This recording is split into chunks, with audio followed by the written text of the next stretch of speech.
and you are quite aware of their attitude towards serving the community, of their role in the struggle. But today, baby, you are here, my sister. Louis, you are here, my brother. And I feel I can join in the singing of freedom songs and join in the shouting of slogans. We are gathered today to honor the life and legacy of the late Rita Ndzanga, who was one of the icons of our liberation struggle, and whose passing leaves a large gap in our social fabric. We are greatly saddened by the fact that she is no more with us. But at the same time, we celebrate her life, which will go down in the annals of history for her extraordinary contribution to the struggle. Our thoughts and prayers are with the Ndzanga and More families. And I won't dwell too much on the history. Sydney, my brother, is more qualified to talk about the history. I mean, Jabu, your eyes denied you the opportunity to. But Jabu and Thabo Mbeki really presented a fitting tribute to Mama Ndzanga. And we heard the message from my brother, Popo Molefe. So I won't go into too much of that history. But I just want to mention that despite being detained and banned, Rita kept on fighting. Rita for a number of years. And I can vouch because I was fortunate through the back door, because I'm not from Meadowlands, I'm not from Shawela, I'm not from Maape or Snawane, I'm from Kuruman. But I was fortunate to have contact with her. And so I can vouch that she really inspired us. And we were with her in the trenches. She was not a person of theory. She was a practical person. She taught by example. You had to learn from her how to do things. And the program director, thinking about her humility, and she would be happy that this funeral is taking place in this type of a hall. She would be happy that we took her to a home, very modest dwelling. And she would say here, and what is this thing showering me with praises? What is this thing, these too many accolades? Please, it's enough. Say something about how you are going to improve the lives of our people. She reminds me of one day she had to go to Vryburg to address a meeting. You know how she traveled? By train. And if you travel from Johannesburg to Vryburg by train, you have to leave a night before the meeting. She had to board the train at 8 o'clock.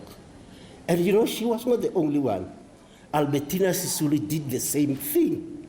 Amanda Kwadi did the same thing. A special breed of leaders, their humility. And this reminds me of somebody who should be standing here, Samson and Doe. We were with Samson and Doe in the offices of Gau, the famous Chancellor House. We were happy that we were working there in the offices that were occupied by Tambo and Mandela. And one day, Samson and Doe said, hey, lomtoro uyahlupha lomtoro wemlungu funani la. Lomtoro wemlungu. I don't know whether you recall, Cindy. Say, uthi lomtoro wemlungu. Hey, uthi, she's doing research. She wants to write about our struggle. I don't have time for those stories. I'm struggling here. Samson and Doe lawyer. But Mama Ndzanga was a very humble person. And I want to urge all of us to commit to doing something that will make her happy, that will make her and her special breed of leaders happy. I want all of us to commit to that. And I want to say to you, we are sitting on a serious crisis. This issue of poverty, it's a serious crisis. When people say that in South Africa, 30% of people live below food poverty line, it's a crisis. You know, when you mention the statistic, it does not tell you everything. But when you realize that those people go to bed without sufficient food in their stomach to sustain the life of a healthy being, when you know that the children will go to school and at the end of the year will say, Africans in terms of mathematics, they do not perform. The cause of that is no food in the stomach. When we say, no, they can't play soccer, they can't play rugby, they don't have physical strength, the problem is that poverty. We have to do something about that poverty. Ma'am Rita will be very pleased. If you look at the stats today, they say that 48% of women are without a job. That is a calamity. 48%. That is a calamity. So many of us here, Sydney, belonging to the upper middle class, we are very fortunate. That is a calamity that the majority of our people go to bed without the required nutrients in their stomach. And so I want to urge all of us. I saw the report by the organization OECD, Organization of European Cooperation and Development. It says that our economy this year is going to grow at the rate of 1.8%. It says next year it will be 1.3%. That can't be described as pedestrian. That is not going to do anything to growth, serious growth of the economy, of the GDP. That is not going to do anything to unemployment. That is not going to do anything to poverty. We need a more radical stance. We need a more direct, immediate impact on poverty. And I want to make this suggestion to you, particularly the generation of 76. I sometimes meet this generation of 76, and they remind me of what I read a long time ago. I don't know whether we still read these books, a book by Progress Publishers. I don't know whether we are familiar with Progress Publishers, Moscow. In the book it says, an officer indispensable in the battlefield may have to retire during peace times. An officer indispensable in the battlefield may have to retire during peace times. So I meet my friends, my comrades in Cape Town, Zubeida Jaffa and the others. Hey man, 30 years of struggle. You know, we've been involved in the struggle for about 3 decades. You know, we brought about, we helped up this dispensation. Don't think it's time for us to retire, man. Hand over the baton to others. They say that my generation, but this new generation, they are just pushing us aside, saying, "Tumtala, funeka uhambe ulala man. Ixesha lakho liphelile man. Awenzi space." And somehow maybe that quotation from that book means that. But I think the more nuanced meaning I derive from that passage is that we have a new role to play. We were at the forefront, 76 and so on. Now we have to be on the sideline, but not on the sideline as bystanders who are just watching, as coaches, as guide. But to teach, like I said about Rita Ndzanga, you teach better by example. So we have to lead in the struggle against poverty. The report I referred to says this 1.8, 1.3, very paltry growth. says can be ascribed to investment and guess what? Two things. Investment and guess what? What is the other thing? The other thing. COVID-19 social relief of distress. It has contributed to that growth. And why is it only 350? Are we happy with 350? What can a poor family do with 350? This matter is a responsibility of the June 16 generation. I took the battle to the president and said, President, this 350 is not okay. It should be increased, at least to the outer bound poverty line, which is 1,350. And the president asked an obvious question. Where do we get the money from? Where do we get the money from to do that? And I said, President, just think about, you belong to our generation, the 76 generation. If we say to people, we have eliminated poverty, at least food poverty in the country, where will the money come from? And I said, then I decided to be brave, and I said, from my pocket. He said, what do you mean from your pocket? Tax. You can tax me. I'm upper middle class. If you tax me a little bit, we'll be in a position to afford that 1,350 rand for the very poor. You know, sometimes because I live in a suburb in Mafikeng, we don't see this poverty.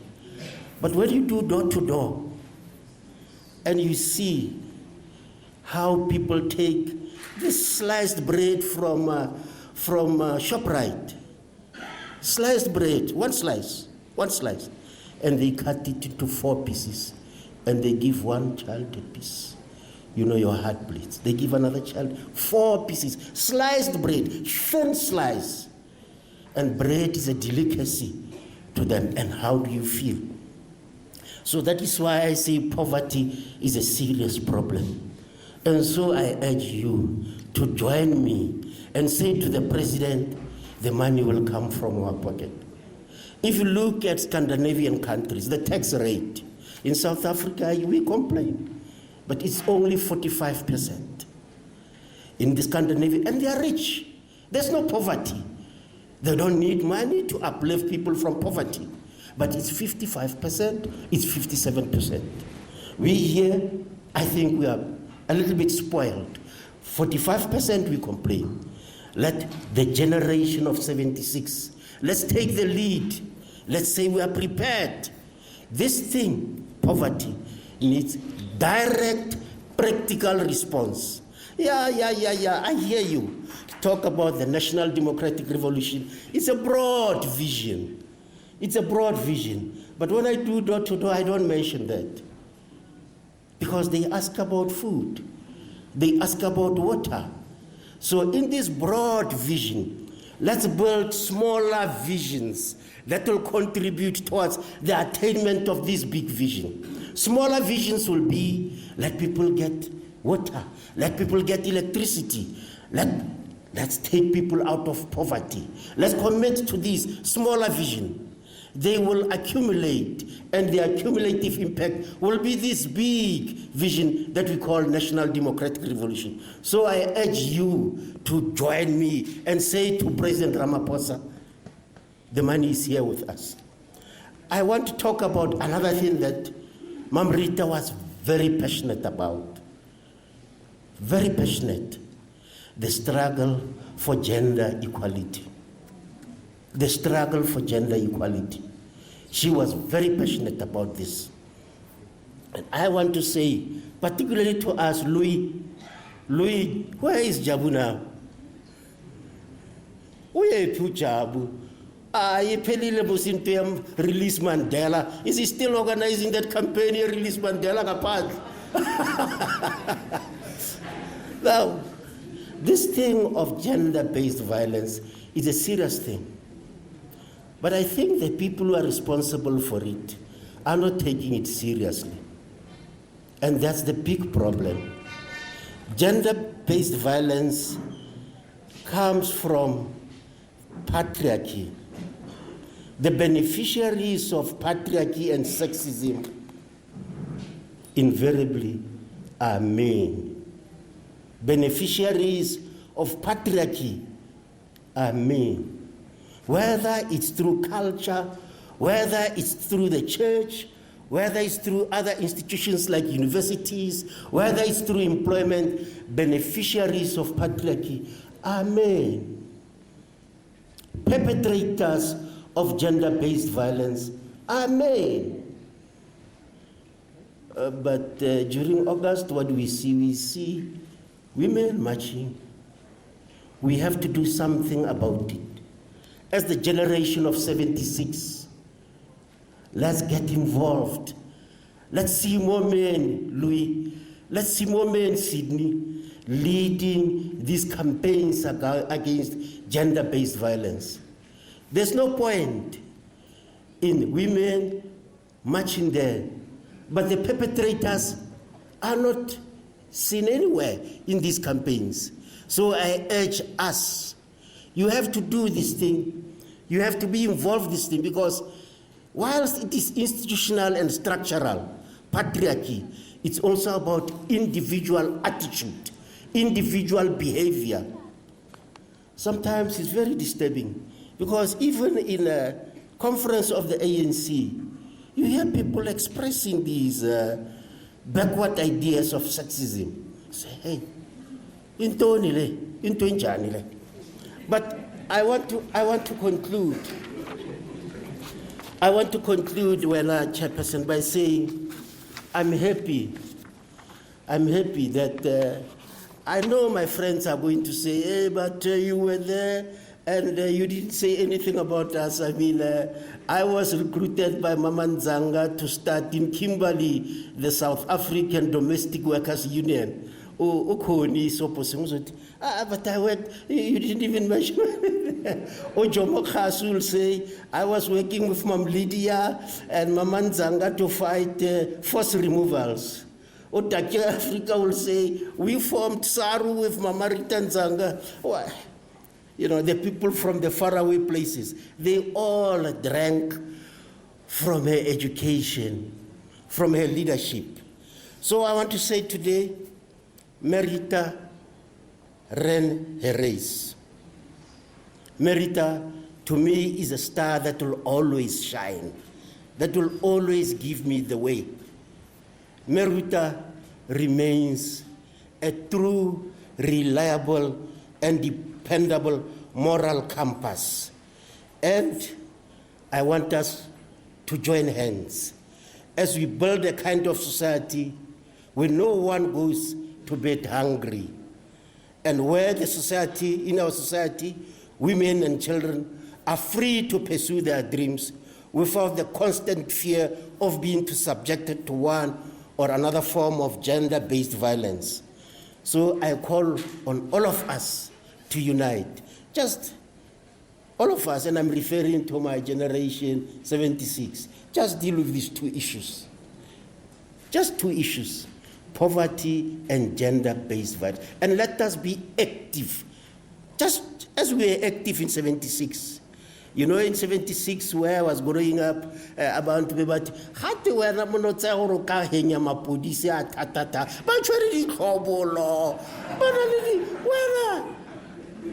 but we emerged. So even with these two challenges, if we commit ourselves, and we are doing it for Rita Ndzanga, for Albertina Sisulu, for Ruth Mompati, for Lilian Ngoyi, we are doing it for them. With these few comments, I wish to thank you all. Thank you.